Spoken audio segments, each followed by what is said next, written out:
नमस्कार, वंदे भारत। भारत तक देख रहे हैं आप, आपके साथ मैं हूं सांची त्यागी। पाकिस्तान को अगर ये लगता है कि वो 1, 2, 3 देशों को अपने साथ मिलाकर एक नेक्सस तैयार कर लेगा, भारत को घेर लेगा, तो वो बड़ी गलतफहमी में है। इन दिनों पाकिस्तान तुर्की और अजरबैजान जैसे देशों के साथ अपनी दोस्ती और भाईचारे को खूब पोर्ट्रेट कर रहा है, लेकिन दुनिया जानती है ये क्या हो रहा है और इसकी कोशिश क्या है। भारत को जो मैसेज पाकिस्तान देने की कोशिश कर रहा है वो बाद में दे ले। जरा इस खबर पर ध्यान से गौर कर ले, जिसे वो छुपाने, दबाने और नजरअंदाज करने की कोशिशों में जुटा हुआ है। अब तक ये खबर आप तक पहुंच चुकी होगी कि किस तरीके से पाकिस्तान में समय भूकंप आ चुका है। ये भूकंप प्राकृतिक नहीं है, इस बार ये भूकंप राजनीतिक है, क्योंकि बलूचिस्तान ने अपनी आज़ादी की घोषणा कर दी है। और ये घोषणा ऐसी है जिसे संयुक्त राष्ट्र से लेकर भारत तक हर कोई सुन रहा है, हर कोई हैरान है। पाकिस्तान इसे छुपाने की कोशिश कर रहा है। आपको अब तक कई बार इस बारे में जानकारी हम दे चुके हैं, कैसे बलूचिस्तान से लेकर खैबर पख्तूनख्वा तक इस समय बवाल मचा हुआ है। पाकिस्तानी सैनिकों को इस समय पाकिस्तान की सेना ने मरने के लिए छोड़ दिया है। हालात ऐसे ही हैं। पिछले कुछ दिनों में सामने आई तस्वीर इस बात को और पुख्ता करते हैं। इधर भारत और पाकिस्तान के बीच में जंग छिड़ी थी, लेकिन मजाल बलूचिस्तान में ये विद्रोह रुका हो। बीएलए ने पाकिस्तानी सेना को बराबर टारगेट किया और मौका पाकर एक एक पाकिस्तानी सैनिक को ढूंढ ढूंढ कर निशाना बनाकर मारा।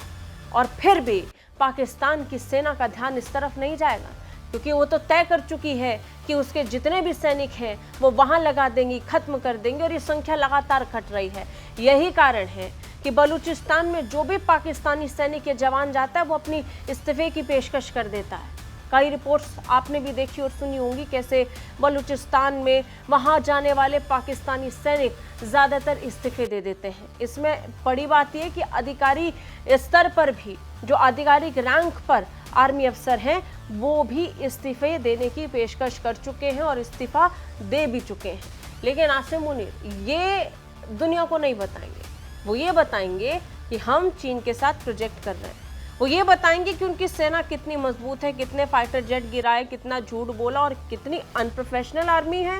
पिछले 10 दिनों में पूरी दुनिया देख चुकी है और अब एक एक करके वो सबूत सबके सामने आ रहे हैं। खैर, हम बात बलूचिस्तान की कर रहे हैं। बलूचिस्तान में इन दिनों पाकिस्तानी सेना की कैसी तबाही आ रही है, ये हम आपको लगातार बता रहे हैं। लेकिन अब तो आज़ादी का ऐलान हो चुका है और इस ऐलान में भारत बड़ी भूमिका कैसे निभाने वाला है, इसी पर हम सबसे पहले बात करने वाले हैं। बलूचिस्तान के एक प्रमुख कार्यकर्ता और लेखक मीर यार बलोच ने सोशल मीडिया पर कई बयान शेयर किए और इन्हीं बयानों में उन्होंने कई बातों का जिक्र किया। सबसे बड़ी बात, बलूचिस्तान की आज़ादी की घोषणा की। और यही नहीं, मीर यार बलोच ने संयुक्त राष्ट्र और भारत से मान्यता तक मांग ली है। यानी यहाँ पर मीर यार को, यानी बलूचिस्तान में जिस तरीके की आवाज़ उठ रही है, उसमें सिर्फ और सिर्फ इनके लिए प्राथमिकता संयुक्त राष्ट्र और भारत है। ऐसे में आज हम जानने की कोशिश करेंगे कि क्या संयुक्त राष्ट्र की मदद से और ऐसे स्वयं से की गई घोषणा के आधार पर बलूचिस्तान एक आज़ाद देश बन सकता है। इसी पर बात करेंगे। पिछले कुछ उदाहरणों पर नज़र डालेंगे तो लगता है कि ये संभव है। यानी पाकिस्तान के लिए कयामत से कम नहीं होगा। पाकिस्तान जिस बलूचिस्तान में अब तक खून बहाता आया है, वहाँ पे अब लोकतंत्र स्थापित हो सकता है। जी हाँ, बलूचिस्तान ने ऐलान कर दिया और ऐसा पहले भी हुआ है। अलग अलग देश एक दूसरे को मान्यता बिल्कुल दे सकते हैं, लेकिन सबसे महत्वपूर्ण है संयुक्त राष्ट्र द्वारा एक राज्य के रूप में मान्यता मिलना। सबसे पहले बात अलग अलग देशों द्वारा किसी एक देश को दी जाने वाली मान्यता के बारे में करते हैं। अगर कोई 2 देश राजनयिक संबंधों को स्थापित करते हैं और आपसी सहमति से उन्हें स्वीकार कर लेते हैं, तो ये संभव है कि किसी देश का एक प्रांत जहां अस्थिरता है, जो आज़ादी की मांग कर रहा है, उसे वो पहचान मिल सकती है, वो आज़ाद देश बन सकता है। जैसा कि हमने अफगानिस्तान में देखा। अफगानिस्तान में तालिबान राज आया, सरकार बदली, लेकिन जिस तरीके से वो मान्यता के लिए अलग अलग देशों से संपर्क साध रहा है, संभवतः उसे भी स्वीकृति मिलनी शुरू हो चुकी है। अलग अलग स्तर पर आप देखेंगे, रूस और चीन सबसे ज़्यादा इन्हें मान्यता देने के करीब है। चीन पहले ही तालिबान राज को मान्यता दे चुका है, रूस भी इसके करीब था, वो भी मान्यता दे चुका है। और अब बारी भारत की है। तालिबान भारत की तरफ देख रहा है और अगर भारत के साथ राजनयिक संबंध तालिबान राज ने स्थापित किए और स्थिति ऐसे ही बेहतर होती चली गई, तो भारत की तरफ से भी ये मान्यता दी जा सकती है। अभी तो ये सिर्फ सरकार के स्तर पर है, अब बात ऐसे ही देश के स्तर पर करते हैं। अगर कोई भी देश ये तय करता है कि किसी अन्य देश के किसी अन्य प्रांत को वो आज़ाद घोषित करे और ये संभावनाएं है कि वहां से चलने वाली सरकार दूसरे देश की सरकार के साथ सामान्य संबंध या राजनयिक संबंधों को स्थापित करती है, तब भी ये संभव है, जैसे कि बलूचिस्तान अभी कर रहा है। अगर बलूचिस्तान में सब कुछ सामान्य रहा, सिस्टमैटिक चलता है, तो उसके बाद भारत भी ये मान्यता दे सकता है और मान्यता देने के बाद वो एक देश घोषित हो सकता है। लेकिन बलूचिस्तान के साथ परेशानी ये है कि पाकिस्तान उसे कभी वो मान्यता देगा नहीं जिसकी वो उम्मीद कर रहा है। लेकिन हाँ, संयुक्त राष्ट्र के माध्यम से ये बिल्कुल संभव है। हालांकि ये रास्ता भी इतना आसान नहीं है, खासतौर पर तब जब स्थिति इतनी अस्थिर हो। संयुक्त राष्ट्र द्वारा एक राज्य के रूप में मान्यता मिलना आसान नहीं है, लेकिन एक बार ये मान्यता मिल जाए तो इसके बड़े फायदे हैं। अंतर्राष्ट्रीय कानून की सुरक्षा, विश्व बैंक और IMF से उधार लेने की सहूलियत, सीमाओं पर नियंत्रण, आर्थिक नेटवर्क, अलग अलग तंत्रों तक बेहतर पहुंच, ये सब बहुत आसान हो जाएगा। इसके अलावा व्यापार कानूनों द्वारा सुरक्षा प्रदान तक की जाती है, लेकिन ये तब होगा अगर संयुक्त राष्ट्र मान्यता देता है तब। लेकिन अब बात बलूचिस्तान की अस्थिरता की। बलूचिस्तान आज़ाद होगा, स्थिति सामान्य होंगी नहीं होंगी, ये इस पर निर्भर करता है कि वहाँ हालात तनावपूर्ण स्थिति से कब बाहर आते हैं।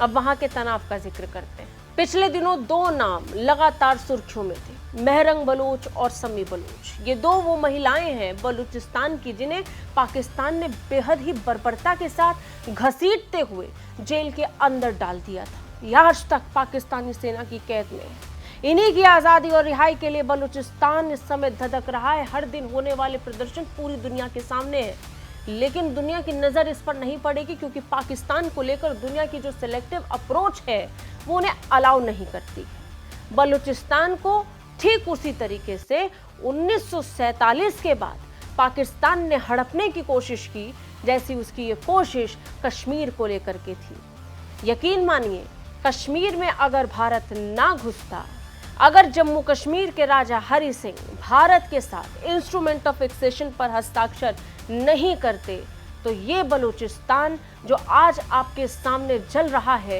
ये ठीक ऐसी स्थिति आप जम्मू कश्मीर की देख रहे होते। लेकिन समय रहते राजा हरि सिंह ने जम्मू कश्मीर को लेकर बड़ा फैसला किया, इंस्ट्रूमेंट ऑफ एक्सेशन हुआ और भारत का हिस्सा, अटूट हिस्सा पूरा जम्मू कश्मीर बन गया। लेकिन जिस तरीके से कबायली हमले के नाम पर पाकिस्तानी सेना उस समय भारत में घुस आई थी, उसके बाद भारतीय सेना ने उन्हें खदेड़ना शुरू किया। जिस स्तर पर खदेड़ा गया वो आज भारत के जम्मू कश्मीर का अटूट हिस्सा है। पाकिस्तानी सेना वहां के लिए बड़े बड़े ख्वाब देख रही है। स्थिति हाथ में नहीं रही तो आतंकवाद फैला दिया। हालांकि ये बहुत अलग सब्जेक्ट है, लेकिन यही स्थिति पाकिस्तान की जम्मू कश्मीर को लेकर के हो सकती थी, लेकिन भारत ने समय रहते इस स्थिति को संभाल लिया और आज जम्मू कश्मीर भारत का अभिन्न हिस्सा है। पीओके को लेकर बातचीत होनी है और पीओके भी बहुत जल्द भारत के पास पूरी तरीके से आएगा। ये कई बार सरकार की प्रतिबद्धताओं में नजर आता है। खैर, इस पर नहीं जाएंगे, बात वापस बलूचिस्तान की करेंगे। कुछ समय पहले समी बलोच और मेहरंग बलोच ने एक प्रदर्शन की शुरुआत की, एक बहुत बड़ी रैली, और उस रैली में भारत का जिक्र आया और इसके साथ ही बलूचिस्तान की आज़ादी और उन लाखों करोड़ों लोगों की बात हुई जिन्हें साल दर साल पाकिस्तान में किडनैप किया गया, अपहरण किया गया और कईयों को जान से मार दिया गया। बलूचिस्तान की prime minister in exile Naila Qadri ने खुद हमें बताया कि अपहरण के बाद किस तरीके से पाकिस्तान की बर्बरता बलूचिस्तान के लोगों पर रहती है। उन्होंने हमें ये भी बताया कि कैसे पाकिस्तान बर्बरता के साथ उन लोगों को मारती है। पाकिस्तानी सेना इसमें बड़ा रोल अदा करती है। पाकिस्तानी सेना वहां के आम लोगों को निशाना बनाती है, विद्रोह करने वालों को उठाकर ले जाती है, उनका अपहरण करती है और उसके बाद उनको जान से मार देती है। पाकिस्तानी सेना का इतने पर भी मन नहीं बढ़ता तो उनके शरीर को कुरेदती है। जी हाँ, बर्बरता की जितनी कहानी बलूचिस्तान में लिखी गई है, हम सुनाने बैठ गए तो एपिसोड लंबा हो जाएगा, वक्त बीत जाएगा। ऐसी लाखों करोड़ों कहानियां बलूचिस्तान में है। एक एक कहानी एक अलग दर्द की कहानी है। हर परिवार में दर्द है, हर परिवार में दुख है। पुरुष आपको सड़कों पर कम नजर आएंगे, महिलाएं ज्यादा, क्योंकि पुरुषों को तो ये बहुत आसानी से उठाकर ले जाते हैं, परिवार बिखर जाता है और फिर यही महिलाएं सड़क पर आकर प्रदर्शन करती हैं। आप अगर महरूम बलोच को जानते हैं तो आपको ये पता होगा कैसे उनके पिता को भी पाकिस्तान की सेना किडनैप कर ले गई थी। उनका अपहरण हुआ था, कोई नहीं जानता कब कहाँ कब आएंगे, और फिर एक दिन उनकी बलूचिस्तान में सिर्फ लाश मिली, शव मिला। ये मिलता है बलूचिस्तान की जनता को और साल दर साल यही हो रहा है। लेकिन क्यों, आखिर क्यों पाकिस्तान के निशाने पर ये बलूचिस्तान है और यहाँ क्यों इतनी बेरहमी है, इस पर भी नजर डाल लीजिए। दरअसल बलूचिस्तान में प्राकृतिक गैस का भंडार है। यहाँ से निकलने वाली गैस पाकिस्तान के कई हिस्सों में ऊर्जा और उद्योगों के लिए इस्तेमाल होती है। इसके अलावा बलूचिस्तान में कोयले के भंडार है। यहाँ का कोयला मुख्य रूप से बिजली उत्पादन और औद्योगिक उपयोग के लिए निकाला जाता है। अनुमान है कि यहाँ लाखों टन कोयले के भंडार मौजूद है। दुनिया की सबसे बड़ी तांबा और सोने की खदानों में से एक खदान भी बलूचिस्तान में है। यहाँ के भंडार में अरबों डॉलर मूल्य के तांबे और सोने के भंडार होने का भी अनुमान है। इस परियोजना में विदेशी कंपनियां जैसे कि कनाडा की बैरिक गोल्ड और चिली की एंटोफगास्टा शामिल रही हैं।